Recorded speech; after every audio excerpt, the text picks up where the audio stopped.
Billionaire was about to put on the wedding ring, then a black girl yelled, "She's using you." The ring was a 2-carat oval diamond set in white gold, handcrafted by a jeweler in Antwerp who had never made the same design twice. It sat in a velvet box that cost more than most families spend on groceries in a month. And at precisely 4:17 on a Saturday afternoon in October, inside a cathedral that had hosted the weddings of senators, governors, and 2 former presidents, Graham Hale lifted that ring and held it above the outstretched hand of the woman standing beside him. The string quartet played the final measure of Pachelbel's canon. Sunlight streamed through stained glass windows that rose 40 feet above the marble floor, casting blue and gold across the faces of 700 guests arranged in 2 flawless columns of white pews. Flowered arrangements lined the aisle, white peonies, ivory roses, trailing jasmine, filling the cathedral with a sweetness so thick it almost felt deliberate. As if beauty had been layered on top of beauty to make sure nobody questioned what was underneath. Graham was 54 years old. Silver at the temples. A square jaw. Blue eyes that Fortune magazine once described as the kind that made people agree to things they hadn't planned to agree to. It was worth $5.8 billion, most of it built from infrastructure and energy contracts that stretched from the Great Lakes to the Gulf Coast. It had been profiled in every major business publication in America. It had survived 2 hostile takeovers, a congressional subpoena, and a divorce so expensive that his attorneys had recommended he never marry again. It had not listened. The woman beside him was Sloane Aldrich. 13. Born in Connecticut. Educated at Princeton and the Sorbonne. Former gallery director turned philanthropic consultant. She wore an ivory gown reportedly valued at $75,000, and her smile had been perfected across decades of charity galas, museum openings, and the kind of social events where the goal was never to be noticed but to be remembered. She was composed, beautiful, and so polished that every surface reflected exactly what people wanted to see. The officiant smiled. Graham brought the ring closer to Sloane's finger. And then a voice cracked through the cathedral like a stone through glass. "She's using you." It came from the back, near the double doors. A child's voice. It, clear, and terrified. Not the kind of terror that comes from danger. The kind that comes from knowing you are about to do something that cannot be undone. 700 heads turned at once. The string quartet stopped mid-note. A woman in the 4th row gasped. A man near the center aisle dropped his program, and the sound of it hitting the marble floor rang through the silence like a crack in the world. A girl stood near the last pew on the left side of the aisle. She was 8 years old. Dark brown skin. 2 neat braids pulled tight against her scalp, tied at the ends with a faded blue ribbon. She wore a second-hand dress that was clean but not new, and a pair of white canvas shoes with a scuff mark across the right toe. Around her left wrist hung a thin silver bracelet, worn and tarnished, that caught the light from the chandeliers above and sent a faint reflection dancing across the polished floor. She was trembling. Her small hands were clenched at her sides. Her chest rose and fell with the shallow, rapid breathing of a child who had just done the bravest and most frightening thing of her entire life. Graham's hand froze. The ring hovered between his thumb and forefinger, suspended in the air like a question that had suddenly lost its answer. It did not lower it immediately. For 3 full seconds, his expression remained exactly as it had been, confident, certain, prepared. Then something shifted. The way a building shifts before it falls. Not the walls first. The foundation. His smile vanished. Sloane was the first to recover. She let out a light, musical laugh and touched Graham's arm. The touch was gentle. Precise. The kind of touch that says, "Don't worry. Ella handle this." "Poor thing," she murmured, just loud enough for the first few rows to hear. "She must be confused." A few guests nodded. Others chuckled with relief. The explanation was comfortable. Logical. Children wander into buildings. Doors get left unlocked. Security lapses happen. It was nothing. A minor interruption. A story to tell at the reception. But the girl did not move. She did not look at the guests. She did not look at the bridesmaids or the groomsmen or the minister or the cameras. She looked only at Graham. And in her eyes was not fear, not anger, not the wild desperation of a child seeking attention. It was certainty. The deep, unshakable certainty of someone who has seen something true and refuses to pretend it didn't happen. She's using you, the girl repeated. Quieter now. But the quiet made it louder. She doesn't love you. And if you put that ring on her finger, you'll lose everything. The sound that followed was not silence. It was the absence of everything. No whispers. No breathing. No movement. 700 people in their finest clothes, arranged in the most beautiful room in the city, and not one of them could produce a single sound. Graham slowly lowered his hand. "What's your name?" he asked. "Maya. Maya Caligua." "And how did you get in here, Maya?" She paused. Choosing her words the way a person chooses a path through unfamiliar territory. The side door near the parking lot was open. "But that's not why I'm here." Sloane stepped forward. The warmth in her voice was so precisely calibrated it almost sounded real. "Sweetheart, this is a private ceremony. I'm sure whatever you think you saw." "I didn't think I saw anything," Maya said. "You know what I heard?" The sentence arrived without decoration. Without volume. Without any of the tools adults use to make their words land harder. It simply arrived, and it stayed. Graham studied here. He had spent 30 years in rooms with people who lied for a living. Attorneys, lobbyists, board members, competitors. He knew what deception looked like from every angle. He knew its rhythms, its posture, its micro-expressions. This girl had none of them. She looked worried. Deeply, genuinely worried. The kind of worry that a child only carries when they understand something the adults around them refuse to see. "Tell me," he said. Sloane's fingers tightened on his arm. "Graham, please. We have 700 guests. Cameras. Press outside." "I know." "Then you cannot seriously." I said tell me. His eyes stayed on Maya. The cathedral held its breath. Maya swallowed hard.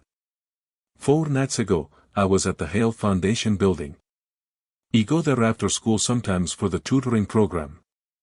MRS, Patterson runs it. Graham nodded. I knew the program.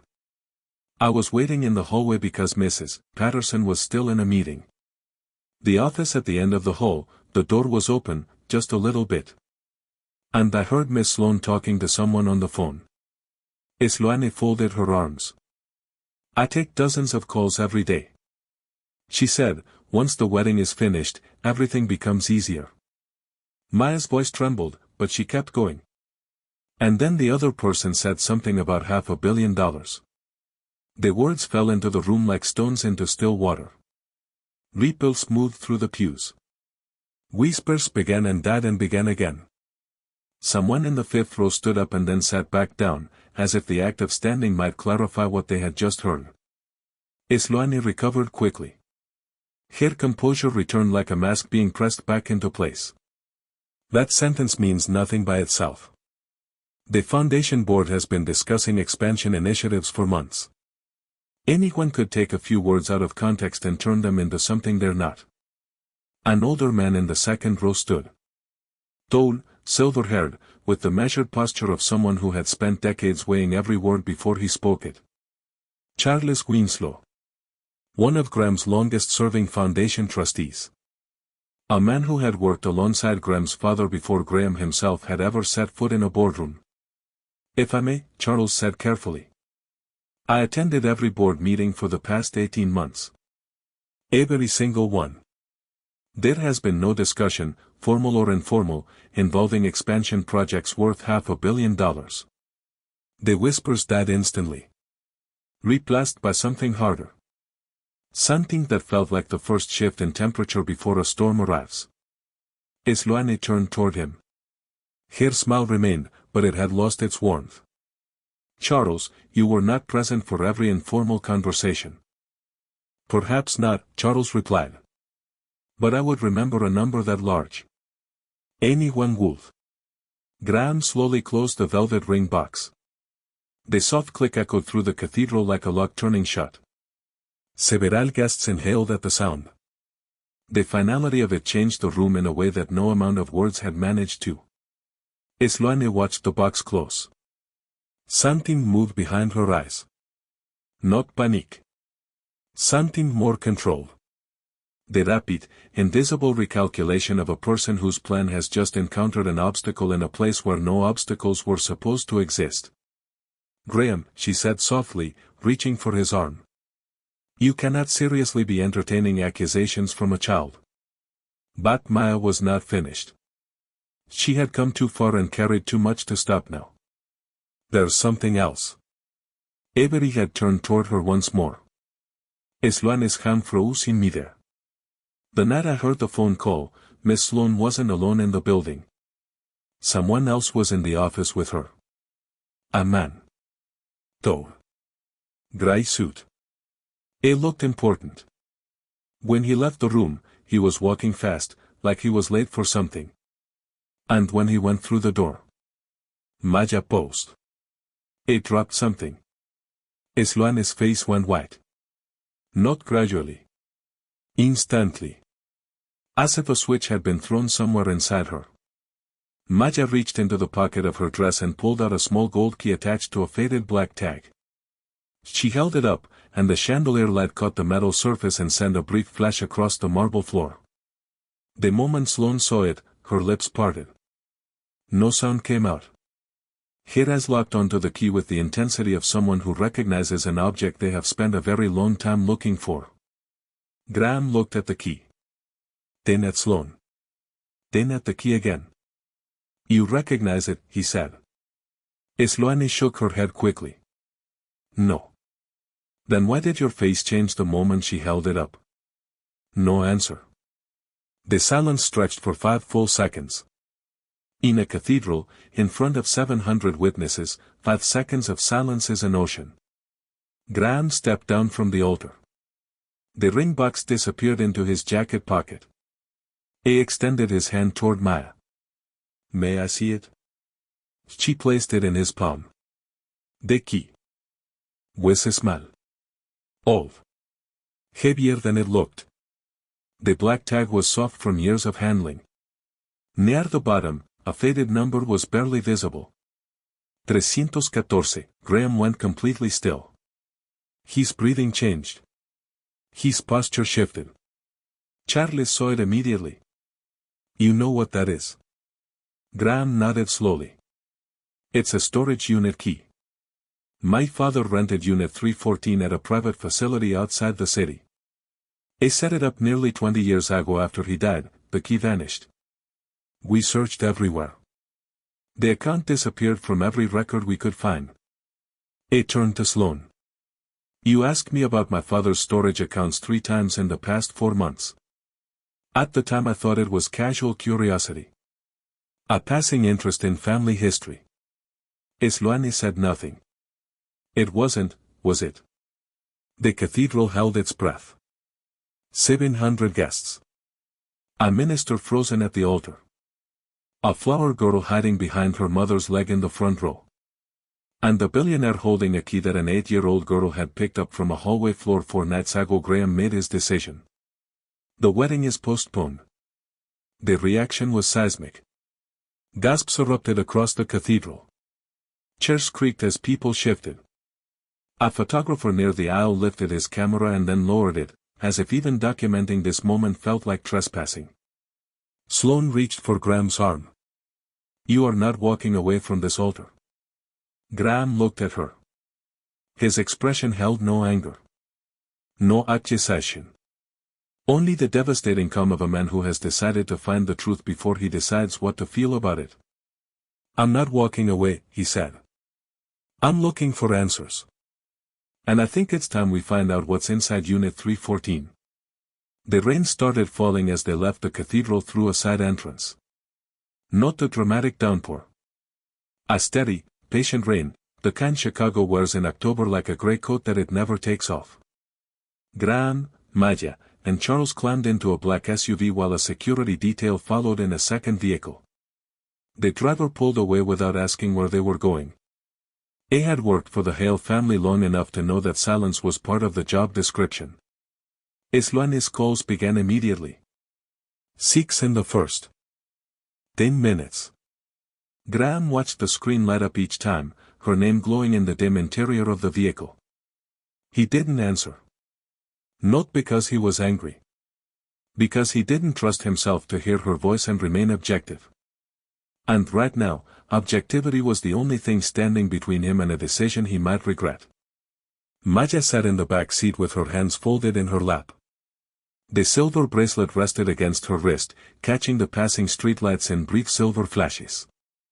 She had said very little since leaving the cathedral.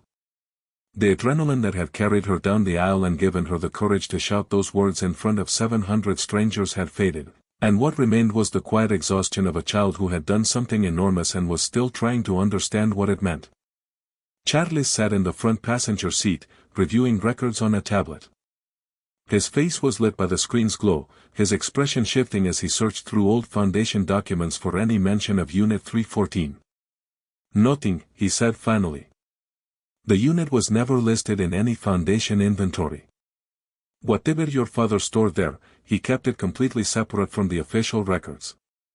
Graham stared out the window. The city slid past in wet streaks of light. The storage facility sat on the outskirts of the city, tucked between aging warehouses and a row of self-storage buildings that looked like they had been there since the 80s. The sign above the entrance was faded, its letters bleached by years of sun and rain. A single security light flickered over the parking lot, casting a pale circle on the wet pavement. The manager, a gray-haired woman named Linda Marsh, met them at the entrance. Her eyes widened when she recognized Graham. Your father's unit, she said, as if the words had been sitting in her memory for decades, waiting for someone to come and claim them. Nobody's been here in 20 years. They followed her through concrete corridors lit by motion-activated fluorescents that flickered on one section at a time, turning the walk into something that felt like descending into a memory the building had been holding onto for a very long time. The air was cool and dry. Their footsteps echoed against the concrete floors in rhythms that sounded too loud for the stillness around them. Maya walked close beside Graham. Her sneakers squeaked softly against the floor. Unit 314. Dust covered the number plate. Cobwebs stretched across the upper corners of the door frame. The lock was stiff with disuse, resistant at first, as if the mechanism itself had forgotten what it was supposed to do. Graham inserted the key and turned. For a moment, nothing happened. Then a quiet click echoed through the corridor, sharp and final, like a secret that had been kept for 20 years finally agreeing to let go. Nobody moved for several seconds. The fluorescent light above them hummed softly. Rain continued falling outside, distant and steady. Graham gripped the bottom of the metal door and rolled it upward. The mechanism rattled and groaned, sending a shower of fine dust into the air. The space beyond came slowly into view. At first glance, the unit appeared ordinary. A few metal shelves lined the walls. Several sealed boxes sat in neat rows. An old wooden desk stood near the center, its surface covered in a thin layer of gray dust undisturbed by anything except time.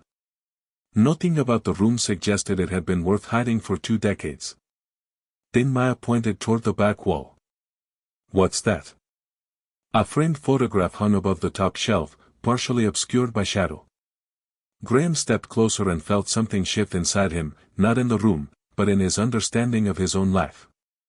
The photograph showed his father. Jangir. Diner. Smiling in a way Graham had almost forgotten he could smile, openly, without the careful restraint of a man who had learned that vulnerability in public was a liability. Beside him stood another man. Taller. Dark-skinned. Wearing a suit that looked like it had been purchased for the occasion. Both men looked proud. Both men stood in front of a building under construction, with steel beams rising behind them into a sky that looked like late afternoon in September. And the man beside his father wore a silver bracelet on his left wrist. Identical to the one on Maya's. Viniste. Photograph, written in faded black ink and handwriting Graham recognized as deeply as he recognized his own face in a mirror, were 4 words. Find her before they do. The words hit him in stages. First the recognition of the handwriting. Then the meaning of the words themselves. Then the realization that his father had written a warning, hidden it in a room that nobody was supposed to find, and left it here, waiting. For 20 years. Charles carefully removed the photograph from the wall. A sealed envelope fell from behind the frame and landed on the dusty floor with a soft sound that seemed louder than it should have been. Across the front, in the same handwriting, 4 more words. Only open if found. Graham opened it. The paper was old. Slightly yellowed. The ink had faded but remained legible. If you are reading this, someone finally found the key. Trust the bracelet. Trust the girl. Do not trust anyone asking questions about either. Maya looked at him. Trust the girl? Graham read the note a second time. A third time. His father had written these words before Maya existed. Before anyone knew her name or her face or the sound of her voice carrying through a cathedral full of strangers. He had written them as an act of faith. Fight that somewhere, at some point in the future, the right person would arrive. And she had. Charles pointed toward a shelf at the back of the unit. That box has been moved recently. He was right. A rectangle of clean surface was visible beneath a gray storage container, surrounded on all sides by 20 years of undisturbed dust. The pattern was unmistakable. Someone had lifted the box. Recently. Within the past few months, maybe less. Charles removed the box carefully and set it aside. Behind it sat a small metal lockbox. Unlike everything else in the unit, the lockbox was clean. No dust. No cobwebs. Someone had handled it. Someone had opened it and closed it and placed it back, knowing that eventually, the right person would find it. Graham reached for it, but the lock required a different key. Smaller. More precise. He looked at Maya's bracelet. The faded silver band that had hung from her wrist for as long as she could. Remember. The bracelet her grandmother had clasped onto her arm on the morning of her 5th birthday and told her to never take off. She had always assumed it was sentimental. A family keepsake. A connection to a mother she had lost too early. Now it looked different. Graham held the bracelet carefully, turning it in the fluorescent light. Along the inside edge, hidden beneath years of tarnish and wear, 3 numbers were barely visible. Engraved so finely they could have been mistaken for scratches. 314, the same number as the storage unit. Near the clasp, a section of the silver was slightly thicker than the rest. A tiny ridge that most people would never notice. He pressed it gently with his thumbnail. A faint click sounded inside the metal. Everyone froze. A narrow silver pin slid partially from the body of the bracelet, emerging from a hidden channel that had been engineered into the metal itself. The craftsmanship was extraordinary. Someone had designed this bracelet to look ordinary, to look like exactly what everyone assumed it was. A piece of inexpensive jewelry worn by a child. Invisible. Unremarkable. The last thing anyone would think to examine. And that, Graham realized, was exactly the point. That's not a bracelet, Charles whispered. His voice carried the awe of a man who had worked in law and finance for 40 years and had never seen anything like this. No, Graham said.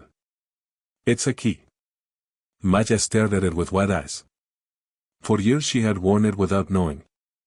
She had been carrying the key to a $500 million legacy on her wrist every day, to school, to the grocery store, to the foundation tutoring program, and the only reason it had survived was because nobody had ever suspected that a child's bracelet could unlock anything at all. Graham inserted the hidden pin into the lockbox. The mechanism responded immediately. A soft click. The lid lifted with a gentle creak, releasing air that smelled like old paper and time. Inside lay a stack of documents, several old photographs, and a sealed envelope with a name written across the front in careful, deliberate handwriting. Maya Caligua. The girl stared at her own name on paper that was older than she was. Her hands trembled as she picked up the envelope. Not from fear.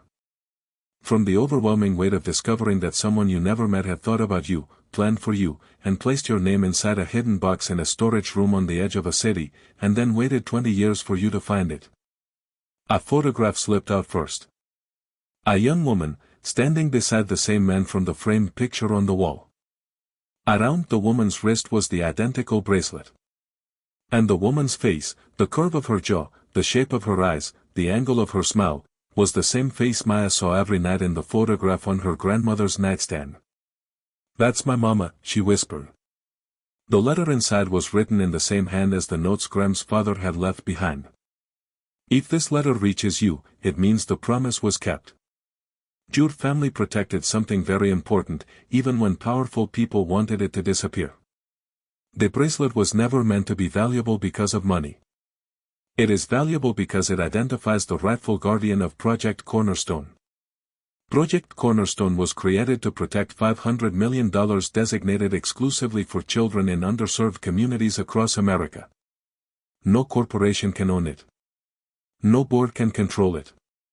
No individual can inherit it. Only the guardian chosen through the original family line may activate it. If others discover the truth before you do, they will try to convince you the bracelet is meaningless. Do not believe them. Trust Graham Hale.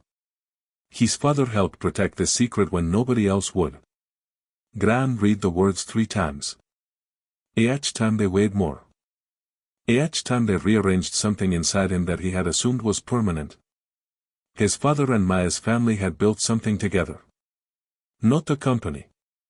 Not a portfolio. Not a real estate deal or a merger or an acquisition. A shield. A permanent, deliberately hidden structure designed to protect $500 million from the people most likely to steal it, the people who sat in boardrooms and signed contracts and smiled at charity dinners while redirecting money meant for children into accounts meant for themselves. They had anticipated every kind of threat. Corporate raiders. Hostile boards.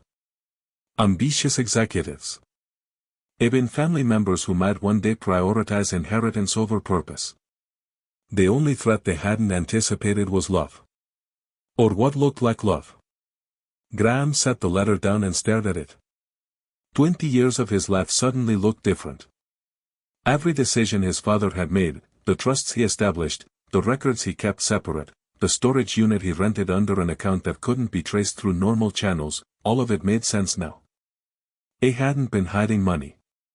He had been hiding the keys to a purpose he believed was worth more than money. Charles pulled more documents from the lockbox. Old correspondence. Legal drafts. Property records connected to community centers in 6 cities. And deep inside, a thick folder bore the title Project Cornerstone Activation Requirements. Graham opened it. The legal language was dense, layered with the kind of complexity designed to survive any courtroom challenge. But the central rule, buried on page 11 in language that had clearly been written and rewritten until it was bulletproof, was unmistakable. The project could only be activated by the designated guardian voluntarily accepting responsibility. No executive could override it. No trustee could force it. No court could compel it. No board vote could substitute for it. The guardian had to choose. Freely. Without coercion. And the guardian was determined by the bracelet. By the family line. By a chain of trust that stretched back generations. He looked at Maya. She was standing beside the old desk, the bracelet resting against her wrist, her expression caught somewhere between confusion and the beginning of understanding. "It means nobody can take this from you," Graham said quietly. "Not Sloan. Not the board. Not the judge. The only person who can activate Project Cornerstone is you." Maya looked at the bracelet. The tarnished silver. The faded blue ribbon braided through the clasp that her grandmother had added years ago to keep it from slipping off her small wrist. She had worn it every day of her life without knowing why it mattered. She had worn it to school, to the grocery store, to the tutoring program at the foundation, and finally, to a wedding that she had interrupted because a voice inside her told her the truth was worth more than silence. Graham's phone buzzed. His chief financial officer. The voice on the other end was tied with controlled alarm. Someone just accessed restricted Project Cornerstone files from the Foundation server and transferred them to an external account. Graham's grip tightened around the phone.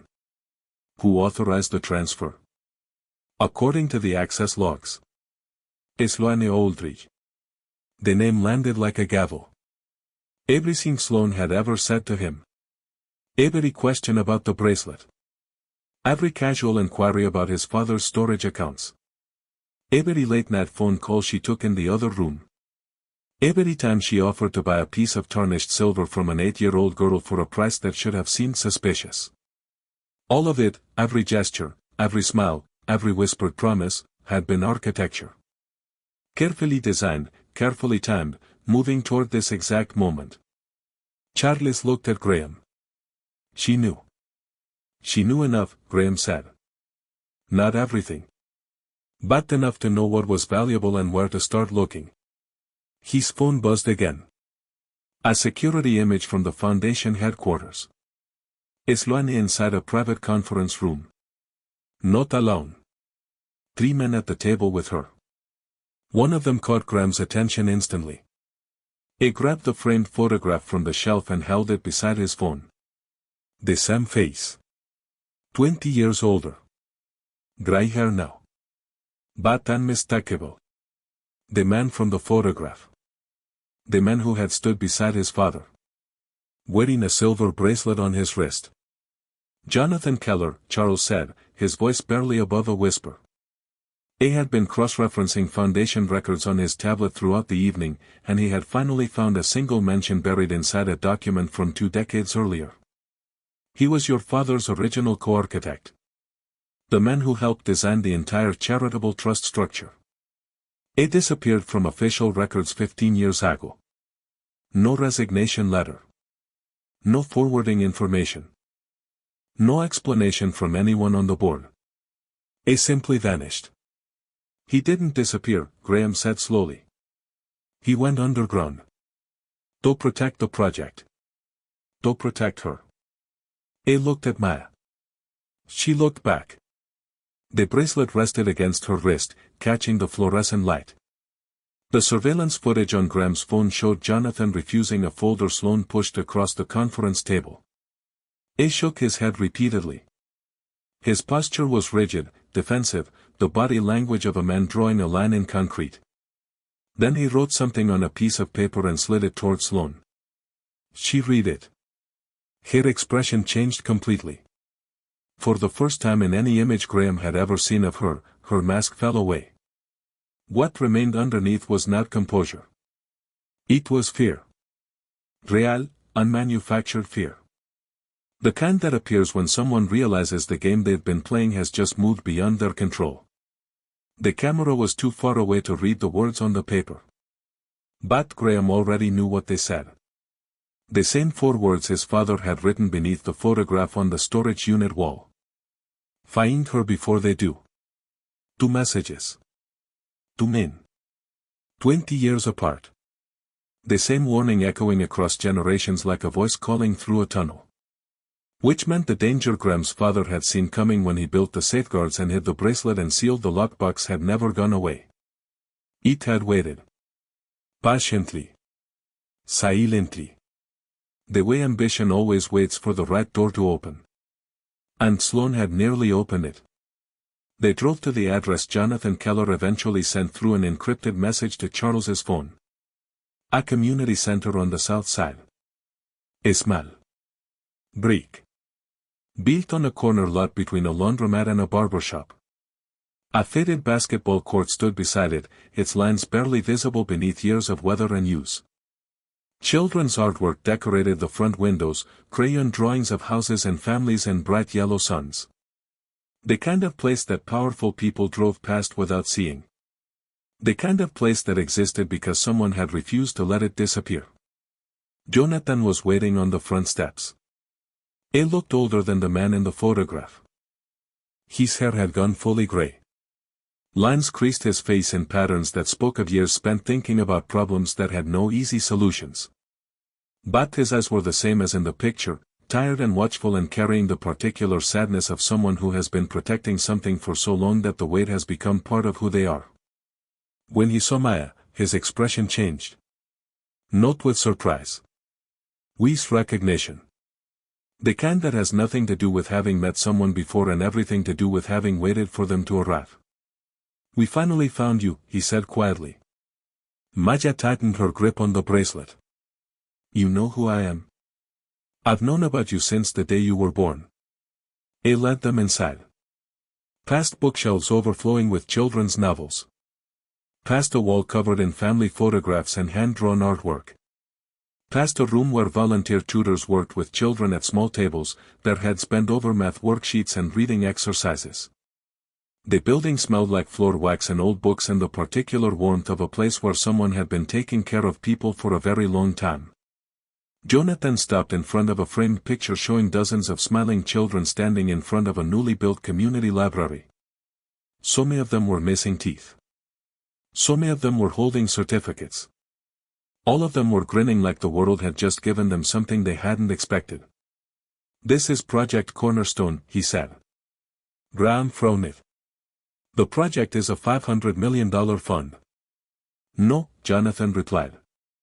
His voice was gentle but firm. The voice of a man who had been correcting this misunderstanding for longer than anyone could imagine. "The money is the tool. The project is them." He pointed toward the photograph. "These children. And the ones who came before them. And the ones who will come after." It was never about wealth. It was about protecting opportunity for people the world has been trained to overlook. He turned toward Graham and Maya and began explaining what had been hidden for 2 decades. Graham's father and Maya's grandfather had met in 1994. One was a wealthy industrialist who had built his fortune in construction and energy. The other was a community organizer on the south side of Chicago who had spent his life fighting for resources that never seemed to arrive. They should never have crossed paths. They came from different worlds, different neighborhoods, different tax brackets. But they shared something that turned out to be more powerful than any of those differences. They both believed that the only investment worth making was in children who had been told their entire lives that they weren't worth investing in. Together, they designed a permanent charitable structure. Education funding. Housing assistance. Mentorship programs. College scholarships. Community development grants. They raised the initial capital quietly, through a network of donors who agreed to remain anonymous. $500 million, placed into a trust so carefully constructed that no single person, no board of directors, no corporate entity, and no government agency could redirect it. The only person who could activate the fund was the designated guardian. And the guardian was chosen not by election or appointment, but by birthright. Through a family line connected to the bracelet. Through a chain of responsibility passed from one generation to the next. They knew the money would attract the wrong kind of attention, Jonathan said. They knew that eventually, someone would try to take it. So they built the one thing no amount of money can buy, trust between 2 families. He looked at Maya. "Your grandfather was the first guardian. When he passed, the responsibility moved to your mother. When she became too ill to carry it, it passed to you. You've been the guardian since you were 3 years old. You just didn't know it." Maya stared at him. "My grandma never told me. Your grandmother was protecting you. The less you knew, the safer you were." Graham felt the weight of every dinner he had shared with Sloane, every conversation about the future, every promise she had made about wanting to expand the Foundation's mission. None of it had been what he thought it was. All of it had been positioning. Architecture designed to look like love. Sloane discovered part of the truth, Jonathan continued. But not all of it. She found references to the fund in old Foundation records. She learned that access required a guardian. She traced the Guardian line to the bracelet. And she realized that the fastest way to reach the Guardian was through you. It paused. That's why she pursued the relationship. That's why she pushed for an accelerated engagement. The post-marital legal structure would have given her standing to petition for Guardian reassignment. She didn't need to steal the money. She just needed to be legally positioned to challenge the guardianship. The room was silent. The sound of children working at the tutoring tables in the next room drifted through the walls, pencils scratching, soft voices asking questions, a tutor patiently explaining a math problem for the third time. Jonathan handed Graham a final envelope. Inside was evidence of Sloane's unauthorized access attempts. Meeting records. Financial transfers. Communications with a private legal team that had been working for over 6 months to find a way around Project Cornerstone's protections. Every move documented. Every trail preserved. Every question now had an answer. Every loose thread connected. Rain tapped softly against the windows. Graham looked at Maya. Used hours earlier, she had been an uninvited guest standing alone in a cathedral full of strangers. Now she was the guardian of a legacy that would shape the lives of thousands of children for generations. Your father always believed the right person would appear when the time came, Jonathan said. Graham looked at the bracelet on Maya's wrist. He looked at her face, calm, steady, certain. The same certainty that had carried her down that aisle and made her speak when every force in the room demanded silence. He was right, Graham said. The weeks that followed moved with the weight and speed of something that had been building for 20 years. Sloane Aldridge was removed from all foundation positions.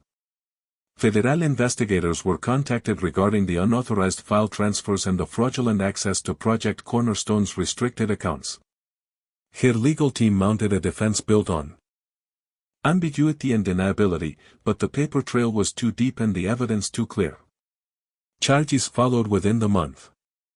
Jonathan Keller came out of hiding and assumed a formal advisory role in the restructured foundation.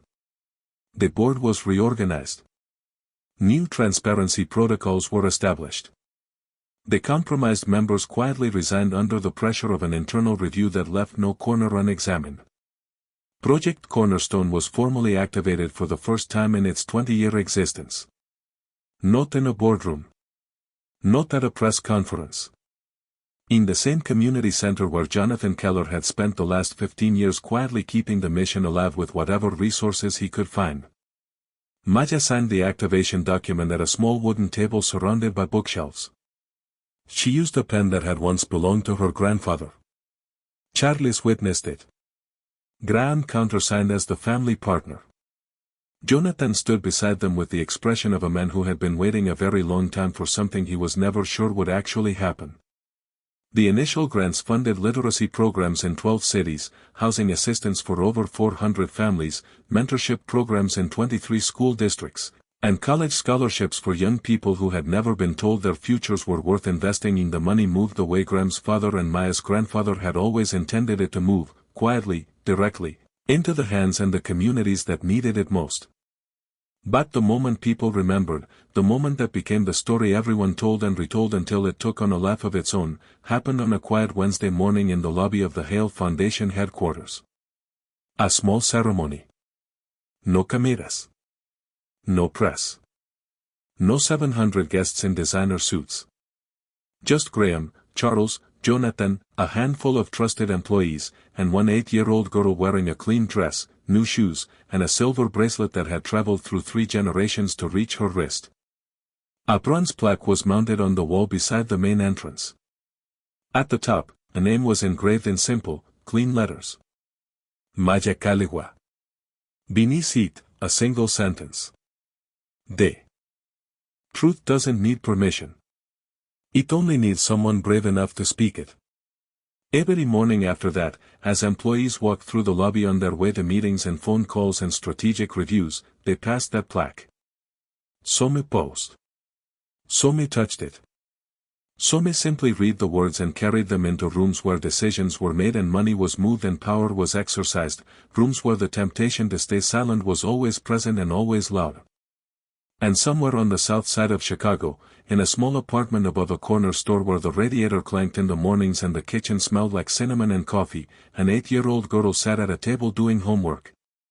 Her grandmother stood at the counter, slicing apples and humming a song that had no name. Grandma? Yes, baby. Do you think he would have married her, if I hadn't said anything? Ruth Calloway set the knife down slowly. She dried her hands on a dish towel and turned to look at her granddaughter. Jiras held the quiet, unshakable steadiness of a woman who had spent her life cleaning other people's buildings and raising a child who turned out to be worth more than everything inside them. Probably, she said. Maya thought about that for a while. Then I'm glad I said something. Ruth smiled. Not wide. Not dramatic.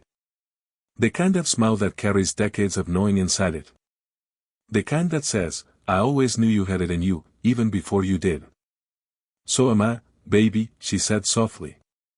So am me. Outside, the rain had finally stopped. The Chicago skyline stood sharp against the clearing sky, and the last light of the afternoon turned the tops of the buildings gold. But gold fades. Buildings come down. Fortunes change hands. Even the most carefully constructed empires eventually crumble under the weight of their own ambition, replaced by newer structures that will someday crumble too. What remains, what always remains, is the moment someone chose truth over silence. Chose courage over comfort. Chose to speak when every voice in the room, every glance, every raised eyebrow, and every polite smile was designed to keep them quiet. And sometimes, that someone is 8 years old.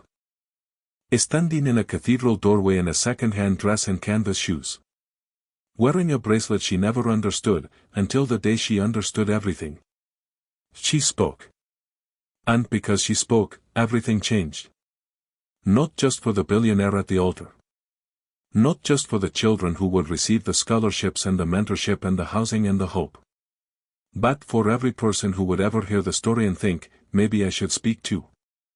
That is the legacy no one can steal.